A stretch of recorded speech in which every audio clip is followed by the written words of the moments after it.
নমস্কার বন্ধুগণ, welcome to our channel Sanjib Mampi blogs. আশা করি তোমরা সবাই ভালো আছো আর আপনাদের আশীর্বাদে আমরাও ভালো আছি। আর সবাইকে মহাষষ্ঠীর শুভেচ্ছা রইল। ভালো থাকো, সুস্থ থাকো, এটাই কামনা করি। এই যে মাম্পিও ষষ্ঠীর পুজো খুবই শুভকামনায়। সবাই কেমন আছেন আর পুজো কেমন ঘুরছেন? আমরা তো এখন আজকে দিনে বেরোয়েছি, এখনই জাস্ট ফার্স্ট পুজো দেখতে এসেছি। তো আমরা যে পুজোতে আছি এটা হলো এয়ারফোর্স যে কমান্ডো হসপিটাল আছে আমাদের বাড়ির থেকে বেশি দূর না। বর্তমান আমরা যেখানে ঘর শিফট করেছি অলসোর ওখান থেকে মোটামুটি 1.5 কিলোমিটার মতো। তো এখন বিকাল 5:30 বাজতে চলছে। চলুন এখন পুজোর দিকে যাই আর আপনাদের দেখানোর চেষ্টা করবো পুজোটা কেমন। তো ষষ্ঠী হিসাবে আমরা এখানে পুজোতে এয়ারফোর্স ক্যাম্পাসের এখানে তো আমরা জলদি পৌঁছে গেছি। এই পুজোটা হলো আপনার এয়ারফোর্স কমান্ডো হসপিটাল, যেটা হলো ক্যামব্রিজ লেআউট ইন্দিরানগরে আছে অলসোরে। তো এই পুজোটা আপনার মোটামুটি 45 ইয়ার্সের উপরে হয়ে গেছে। সেম এই জায়গাতে পুজো হচ্ছে। আর যে আপনি দেখতে পারছেন কত বড় একটা ওপেন এরিয়াতে পুজোটা হচ্ছে। তো আপনার এখানে ভালো লাগবে, যেহেতু মানে এখানে অন্য জায়গায় ব্যাঙ্গালোরে পুজো কী হয়, একটা হলের ভিতরে ওরা আয়োজন করে, কিন্তু একটা ওপেন প্লেসে হওয়াতে মানে মনটা অন্যরকমের লাগবে। দেখতে পারবেন এখানে সামনে একটা স্টেজ বানাচ্ছে। তো ব্যাঙ্গালোরের সব জায়গায় যেখানে পুজো হয় ওখানে বিকেলবেলা ওরা কিছু একটা কালচারের প্রোগ্রাম রাখে। তো যতটুকু জানা গেছে সপ্তমীর দিন এখানে কালচারের প্রোগ্রাম হবে, আর অষ্টমীর দিন হতে পারে বলিউড সংস কিছু হতে পারে। তো দেখতে পাচ্ছেন এখানে যে জায়গাটা কতটুকু ওপেন এরিয়া। আর এখানে একটা কথা হলো আপনার পার্কিংয়ের কোনো অসুবিধা হবে না, চাই ও 2 হুইলার হোক 4 হুইলার হোক। আর স্টেজটা দেখতে পাচ্ছেন মোটামুটি ভালোই প্লেস আছে এখানে। আর একটা কথা হলো এখানে ছোটো মোটো স্টল অনেক কিছু আছে, যেগুলো স্টলগুলো এখনও পুরোটা মোটামুটি খুলেনি। আর ভিতর দিকে কয়েকটা স্টলের ব্যবস্থা করা হয়েছে। তো স্টলগুলোতে আপনারা বেশিরভাগ পেয়ে যাবেন বেঙ্গলি ফুড আর হলো উড়িষ্যার ফুডগুলো। তো প্রায় এখানে পুজোতে এই জিনিসগুলো পাওয়া যায়। আর যেখানে আপনারা বড় বড় যেখানে আপনার কমিউনিটি থাকে, তো ওখানে কি হয় কি আপনারা জুয়েলারি থেকে মানে বেঙ্গলি যে শাড়িগুলো থাকে যেগুলো কলকাতায় মানে বেশ মানে ফেমাস, তো কাপড়গুলো আপনারা এখানে পেয়ে যাবেন। দেখতে পারেন এখানে জায়গাটা তো খুবই ভালো লাগছে। তো একজনের সাথে এখানে কথাবার্তা বললাম, জানা গেল যে বিকেল 7টার পরে মানে মায়ের মুখ বোধনটা করা হবে। তখনই মানে হাতের মধ্যে অস্ত্র যা আছে সব কিছু দেওয়া হবে। তো আপনার এখানে আসলে পরে একটা অন্যরকম মনে ফিলিং হবে। পরিবেশটা এতটুকু সুন্দর লাগছে আর এত শান্ত যে আপনার একবার আসলে পরে এখানে বারবার আসতে মন যাবে। তো ইচ্ছা আছে অষ্টমীর দিনে এখানে এসে আমরা অঞ্জলিটা দিব। তো এয়ারফোর্স কমান্ডের পুজোটা আমাদের দেখা হয়ে গেছে, আপনারাও তো সাথে শেয়ার করেছি। কিন্তু ওখানে কি হয়েছে, মার মানে চেহারাটা এখনও ঢাকা ছিল, তো মুখবর্ধন এখনও হয়নি। তো এখন আমরা নেক্সট পুজোতে যাচ্ছি, যেটা হলো অলসোরে আছে, যেটার নাম হলো বেঙ্গলি অ্যাসোসিয়েশন। তো ওটা আমাদের 2 নম্বর পুজো হবে। চলুন ওখানে যাই আর আপনাদের দেখানোর চেষ্টা করবো। চলুন। এই হলো বেঙ্গলি অ্যাসোসিয়েশন। আর এই বেঙ্গলি অ্যাসোসিয়েশন যে আছে এর অ্যাড্রেসটা হলো অলসোরে। অলসোর লেক তো অনেক বিশাল। তার এখানে দেখবেন একটা গণেশের একটা মন্দির আছে, যে মন্দিরের পিছন দিকে একটা রাস্তা গিয়েছে, তার কর্নারে কিন্তু এই বেঙ্গলি অ্যাসোসিয়েশন পুজোটা হয়। আর এই বেঙ্গলি অ্যাসোসিয়েশন পুজোটা কিন্তু ব্যাঙ্গালোরে একটা অনেক পুরাতন পুজো। আর এবার তো আরেকটা বিশেষ, যে এবার ওদের 75 ইয়ার্স হয়ে গেছে, তার জন্য এখানে ওরা প্ল্যাটিনাম জুবলি করছে। দেখতে পারেন বাইরের দিকটা কি সুন্দরভাবে এরা সাজিয়েছে। দেখুন অনেক, আজকে তো ষষ্ঠীর দিন, তাও মোটামুটি ভালোই ভিড় আছে দেখছি। উপরের মধ্যে আপনারা দেখতে পারবেন এখানে ওদের লেখা আছে সব কিছু বেঙ্গলি অ্যাসোসিয়েশনের। আর একটা কথা হলো যে এখানে আরেকটা জায়গা আছে, তাদের একটা অল্প আগে একটা জায়গা আছে যেখানে ওরা মা দুর্গার প্রতিমা পর্যন্ত এখানে তৈরি করে। আর যে মা দুর্গার প্রতিমা যে তৈরি করা হয় তার জন্য ওরা কলকাতার থেকে সব কারিগরদের নিয়ে আসে। তো প্রতিমা সব কিছু তৈরি হয়ে যাওয়ার পরে তারা ওনার নিজের বাড়িতে চলে যান। তো ব্যাঙ্গালোরে প্রায় কয়টা পুজো, অনেক যে পুজোগুলো হয় অনেকেই কিন্তু এখান থেকে আগের থেকে বুকিং করে রেখে দেয়, আর এখান থেকে ওরা প্রতিমাগুলো নিয়ে যায়। আর এটা হলো পুজোটা আমার ব্যাঙ্গালোরে কিন্তু প্রথম যখন আমি আসছিলাম, প্রথমে আমি বেঙ্গলি অ্যাসোসিয়েশনে প্রথমে মায়ের দর্শন করেছিলাম। কিসের জন্য, তখন এই পাশে একটা জায়গা ছিল কক্সটাউন, যেখানে আগে আমি প্রথম ব্যাঙ্গালোর এসে এইখানেই আসছিলাম কক্সটাউন। তো কক্সটাউন থেকে অলসো মাত্র 1-1.5 কিলোমিটার রাস্তা। তখন এই বাইরে এসে যে মায়ের দর্শন কোথায় করতে পারবো এটা আমি কোনদিন ভাবতে পারিনি। তখন এখানে এসে একদিন দেখছিলাম যে খুব ঢাক বাজনা চলছিল, তারপর থেকে আমার জানা গেল যে এখানে যে দুর্গাপুজো হয়। দেখতে পারেন মায়ের প্রতিমাটা কত সুন্দর লাগছে। কলকাতার যে একটা লুকস আছে, যে একটা প্রতিমাটা অনেক বিশালও না, মোটামুটি মিডিয়াম সাইজের ভিতরে, যে কত সুন্দর লাগছে মায়ের প্রতিমাটা। তো এখানে কিন্তু আপনারা দেখতে পারবেন অনেক মানুষজন আছে। আজকে ষষ্ঠী হিসাবে কিন্তু নবমীর দিনও কিন্তু মোটামুটি ভালোই ভিড় হয়। মাঝখানে গত কয়েক বছর একবার আমরা দেখেছিলাম, এটা কিন্তু অন্য একটা গ্রাউন্ড আছে অলসরে, যেখানে ওরা পুজোর অনুষ্ঠান করেছিল। তারপরে দেখি 1-2 বছর করার পর তারপর আবার এই বেঙ্গলি অ্যাসোসিয়েশনে করে, কিন্তু জায়গাটা খুব কনজিউশন বেশি, মানে জায়গা নেই, তার জন্য অনেকে মানে অল্প ভিড় হলো মানে প্রচুর ভিড় বলে মনে হয়। আরেকটা কথা হলো, এখানে ষষ্ঠীর থেকে পুজোর পুরা একদম আপনার খাবার দাবার ফুড স্টল লেগে যায়, ট্রেডিশনাল ফুড। আর এখানে আপনার ট্রেডিশনাল মিউজিক চলবে, আর সবসময় কিছু না কিছু ধার্মিক অনুষ্ঠান হতেই থাকে। এই বেঙ্গলি অ্যাসোসিয়েশনে কিন্তু আপনারা লক্ষ্মী পূজার থেকে ধরে সরস্বতী পুজো সব কিছু পুজো কিন্তু এখানে বানায়। আর তাদের কিন্তু একটা ফেসবুক কমিউনিটি আছে, যেমন অন্য বাকিদের কমিউনিটি থাকে, তো বেঙ্গলি অ্যাসোসিয়েশনে একটা কমিউনিটি আছে। একটা পুজোতে 75 ইয়ার্স ধরে এত দূরে যে ওরা মেনটেনেন্স করে এত সুন্দরভাবে চলছে, এটা কিন্তু একটা অনেক বড় কথা। দেখতে পারবেন এখানের মধ্যে কত রকমের ফুড স্টল আছে। চলুন এখন আস্তে ধীরে করে আমরা বাইরে যাই, তারপর দেখি। কি দারুণ বানিয়েছে মায়ের প্রতিমাটা, আপনারা দেখছেন বেঙ্গলি অ্যাসোসিয়েশনে কি সুন্দরভাবে এরা প্রতিমাটা বানিয়েছে, মানে খুবই ভালো লেগেছে। জিও এখানে মায়ের দর্শনটা পেলাম, প্রথম পুজোতে যেতে পারি না, কিন্তু কালকে যাই গিয়ে আবার চেষ্টা করবো, যেহেতু আমাদের বাড়ির ধারে হয়। তো বেঙ্গলি অ্যাসোসিয়েশনে দেখলেন এদের 75 বছর হয়েছে, আর পুজোর মূর্তিটা যে মায়ের প্রতিমাটা এত সুন্দর বানিয়েছে দেখার মতো। তো আপনাদের কেমন লাগছে জানাবেন।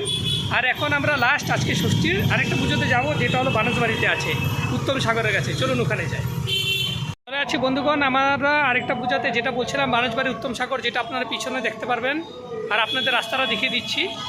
দেখুন এটা হলো বানসবাড়ির রাস্তাটা, তার অপোজিট সাইডে দেখবেন এখানে কিন্তু সেলস আছে, এখানে একটা মানে সুর দোকান আছে। আর তার পাশে এখানে যে রাস্তাটা দেখতে পারবেন, যেটা কমন আলি যাওয়ার রাস্তাটা, তার সামনে সিগন্যালে কিন্তু উত্তম সাগর আছে। আর বাইরের থেকে দেখতে দেখুন, এই যে এটা কিন্তু একটা হল হয় এখানে, মানে আপনার বিবাহ বার্থডে সব কিছু এখানের মধ্যে করা হয়। আর পুজোর সময় এখানে প্রত্যেকবার দুর্গাপুজো করা হয়। তো প্রত্যেকবারে আসি আমরা এখানের মধ্যে। আগে তো আমাদের বাড়ির কাছে ছিল। চলুন এখন ভিতর দিকে যাই, মানে পুজো শুরু হয়ে গেছে। এই যে উপরে লেখা আছে বেঙ্গলি কালচারাল সোসাইটি। অনেকে সিম্পলভাবে এরা পুজোটা করে একটা হলের মধ্যে। তো আপনাদের বলেছি এই হলটা কিন্তু প্রত্যেক বছরে এখানে দুর্গাপুজো করা হয়। আর নিচের দিকে যে একটা গ্রাউন্ড ফ্লোর আছে, এখানে কিন্তু আপনারা ভোগের প্রসাদ দেওয়া হয়, যেটা মোটামুটি আপনার অষ্টমী আর নবমী 2 দিনে দেয়। তো এই পুজোটা আমাদের আগে যেখানে থাকতাম ওল্ড বাইপানালি, ওখান থেকে অনেক সামনে ছিল, পাশে ছিল। তো প্রায় আমরা এই পুজোতে আসতাম। তো দেখুন এখানে মায়ের প্রতিমাটা কি সুন্দর লাগছে। এই প্রতিমাটা কিন্তু একদম অন্যরকম, যে আপনার অলসরে দেখতে পাচ্ছেন তার থেকে কিন্তু অনেক অন্যরকম এই প্রতিমাটা। এটার একটা আলাদা সৌন্দর্য। আর এই হলটা কিন্তু একটা বিশাল একটা কিন্তু হল। এই হলের মধ্যে মোটামুটি আপনারা 200 থেকে 250 মানুষজন বসতে পারবেন। তো এখানে যখনই ভোগ দেওয়া হয়, তো বেঙ্গলোরের সব জায়গার মতো এখানে কী হয়, প্রথমে আপনার টোকন নিতে হয়। টোকন নিয়ে তারপর আপনার ভোগের প্রসাদটা আপনি পাবেন। তার জন্য এরকম কোনো অ্যামাউন্ট দিতে হয় না, এরকম কিছু না। আরেকটা মনে রাখবেন, বেঙ্গলোরে যখনই আপনারা পুজোতে বের হবেন সবসময় একটা লিস্ট বানিয়ে যাবেন, যে কোন রুটটা ধরে গেলে আপনার অন দ্য ওয়ে পড়বে, সব পুজোগুলো দেখতে পারবেন। কিসের জন্য বেঙ্গলোরের মধ্যে এত ট্রাফিক হয় যে আপনার পুজোর থেকে যেতটুকু সময় লাগবে তার থেকে বেশি সময় আপনার ট্রাফিকে পার হয়ে যাবে। তো এই হলো একটা মহা সমস্যা এখানে। তার জন্য সবসময় লিস্ট বানিয়ে যাবেন। যেমন আমরা প্রথমে ইন্দিরানগর গিয়েছিলাম, ইন্দিরানগর থেকে আসছি হলো অলসোর, তো অলসোর থেকে বানসবাড়ি। তো আজকে যে ষষ্ঠীর দিন যে 3টা পুজো আমরা দেখতে পাচ্ছি, এটাই আমাদের জন্য অনেক সৌভাগ্যর কথা। তো প্রত্যেক বছর আমরা এখানে এসেই অঞ্জলি নেই অষ্টমীর দিন। তো এবার তো আসা তো সম্ভব না, যেহেতু আমাদের এখন ঘর শিফট হয়ে গেছে অলসরের কাছে, যেহেতু আমাদের গুড্ডুর স্কুলও ওখানে, তার জন্য আর আমার অফিসটা এখন সামনে হয়। তো দেখি, এখনও বলা যায় না কোথায় অঞ্জলি নিব, যতটুকু চেষ্টা করব এয়ারফোর্স কমান্ডো হসপিটালে নেওয়ার। কেমন লাগছে ফ্রেন্ডস জানাবেন। পুজোতে বানাসবাড়ি এটা আমাদের বহুত আগের পুরনো পুজো, যখনই হয় তখন প্রত্যেক বছর এখানে আসি। তো এবার মানে ষষ্ঠীতে আসা হয়ে গেছে, প্রত্যেকবার সপ্তমী অষ্টমীতে আসি। এই যে মাম্পি, এখানে আসে খুব মনটা ভালো লাগছে, কি পুরনো স্মৃতি মনে পড়ে গেছে। তো সব বছর আসি, তো এই বছর এসেছি, ভালো লাগছে। আপনাদের কেমন লাগছে জানাবেন। সব জায়গায় বই নিয়ে আজকে এখানেও নিয়ে বসে আছে। এদিকে গুড্ডু আয়া, এই যে।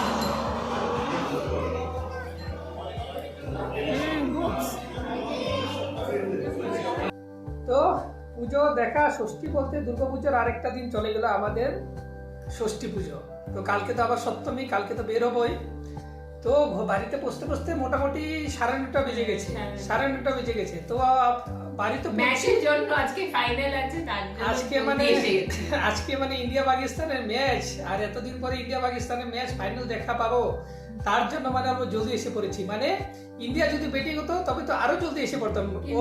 ওকে আমরা ওখানে বানেশ্বরী যে লাস্ট গিয়েছিলাম, ওখানে অনেকটাই বসেছি, ভাল লাগছিল। ষষ্ঠী পুজো হচ্ছিল, ভাল লাগছিল মনটা ঠাকুরকে দেখে। আর কি সুন্দর ওখানে ষষ্ঠীর মানে যে ষষ্ঠী পুজোর সময় কেউ কেউ অঞ্জলি নিয়েছে, মানে যে মন্ত্র জপ করছিল শুনে যে খুবই ভালো লাগছিল। যাতে মানে এরকম লাগছে জানি আমরা অষ্টমীর জন্য একটা অঞ্জলি যে আছে ও অঞ্জলি নিচ্ছি নাকি ওরকম মনে হয়। তো ওরা সকাল থেকে উপাস ছিল, তো আমরা তো নিইনি। তো তাদের যে ওরা ষষ্ঠী পুজো রাখে উপোস, ওর অঞ্জলি নিচ্ছি। তো ও পুজোটা মানে আমরা বহুত আগের থেকে প্রথম স্টার্টিং, যে কোনো ব্যাঙ্গালোর পুজো দেখার আগে ওই পুজোতে আমরা প্রথম যাই। যেহেতু এখন আমাদের বাড়ি অল্প দূরে হয়ে গেছে, তাও মানে ভাবছি না ষষ্ঠীর দিন আজকে পুজোটা প্রথমে যাই। তো আজকে তো দেখলেন প্রথমে আমরা এয়ারফোর্স কমান্ডের যে হসপিটাল যেটা ছিল ওখানে মধ্যে খুব সুন্দরভাবে সিম্পলভাবে বানিয়েছে, কিন্তু ওখানে মানে মার এখনো মানে মুখটা মানে কাপড় দিয়ে ঢাকানো ছিল, মুখ বর্ধন হয়নি। তারপরে আমরা সেকেন্ড গেলাম যেটা বেঙ্গলি অ্যাসোসিয়েশন যেটা বলে অলসরে যেটা আছে। আর লাস্টে যেটা গিয়েছিলাম ওটাতে তো আপনাদের ভালো লেগেছে। আবার বছর পরে দেখেছি ঠাকুরকে, মাকে, ভালো লাগে, খুব ভালো লেগেছে। আর হলটা বিশাল বড়, ওখানে দশমীর সময় গেলেও কিন্তু প্রচুর ভিড় হয়, আর পুজোর সময় তো ভিড় হতেই থাকে। পুরা কাল অষ্টমী নবমীর দিন প্রচুর ভিড় হবে। তো এটাই ছিল আপনাদের সাথে আজকে শেয়ার করার। আর মাম্পির কেমন লাগছে আজকে ঘুরে পুজো? আজকে খুব ভালো লাগছে, 3টা পুজো দেখেছি, খুব ভালো লেগেছে, বুঝতে পেরেছি। আর একটু দেরি করে আসা ছিল, কিন্তু ম্যাচের জন্য জলদি এসেছি। আসার পথে আমরা রোল নিয়ে এসেছিলাম, তো ওটা খেয়েছি, চা।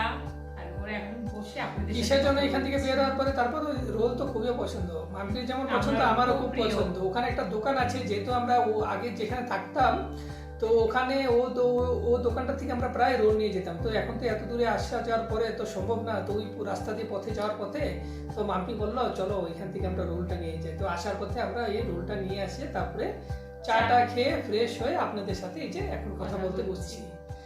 ঠিক আছে, আবার নেক্সট ভিডিওতে দেখা হবে। আর আপনাদের কেমন লাগছে আজকে, এটা হলো বেঙ্গালুরু পুজোগুলো কেমন লাগছে আপনারা জানাবেন। যে 3টা মণ্ডপে পুজো এবার কিন্তু প্রচুর পুজো হচ্ছে শুনেছি, 250-র উপরে পুজো হচ্ছে। দেখি, এত তো পূজা দেখা হবে না। আমি যেখান থেকে বিলং করি আসামে যে ঢেকিয়াজুড়ি, ওখানে এত পুজো হয় না যেত পুজো এবার শুনছি বেঙ্গালুরু 250-এর উপরে হচ্ছে, 250+ পুজো হচ্ছে। তো সব পুজো দেখা তো সম্ভব না। এখানে একটা জিনিস মানে কথা যে আপনি মনে রাখবেন যে আপনার যে মানে আমাদের যেমন ওয়েস্ট বেঙ্গল আসামে যেমন একটা কি হয় কি পুজোতে মানে কি হয় কি মানে পুরো জায়গাটা মানে একটা পুজো পুজো ভাব থাকে।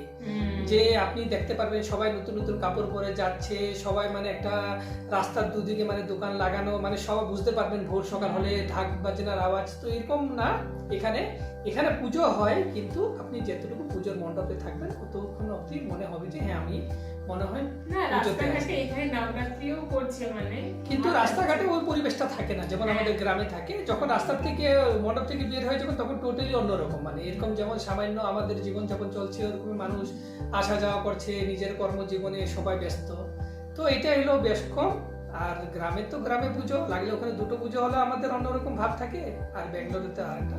তো আমাদের ব্যাঙ্গালোর অনেক বছর হয়ে গেছে, ভালো লাগে এখানে, আমার খুব ভালো লাগে। আর মাম্পি তো খুবই পছন্দ এখানে ব্যাঙ্গালোরের পুজো, তো বলে আমার ব্যাঙ্গালোরে ভালো লাগে, আমার যেত পুজো দেখি। হ্যাঁ, এখানে আলাদা হয়, খুব ভালো লাগে পুজো। তো মোটামুটি তোমার কত বছর হয়ে গেল? 7 বছর চলছে পুজো দেখছি, বিয়ের পরের থেকে এখানে পুজো দেখছি।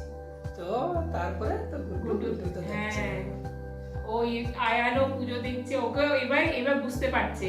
লাস্টে এত বুঝেছে কিন্তু এত ভালো করে তখন ছোট ছিল, এখন বুঝতে পারে ঠাকুর ঢাক বাজে, ও খুব ফুর্তি করেছে, খুব ভালো আর লেগেছে। ঢাক বাজার সাথে সাথে আমাদের গুড্ডু খুব খেলাধুলা ওখানে মধ্যে হ্যাঁ। একদম, আরো কতজন বাচ্চা ছিল ওদের সাথে মিলেমিশে এও খুব খেলাধুলা করেছে। আর ওর বই এই যে বুকস তো ওর সাথে থাকবে।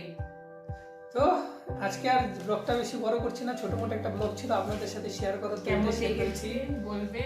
বলবেন, জানাবেন কেমন লেগেছে। যদি ভালো লাগে থাকে প্লিজ চ্যানেলটাকে আপনারা সাবস্ক্রাইব করবেন, লাইক শেয়ার এন্ড কমেন্টস করবেন। Thanks for watching. Thanks for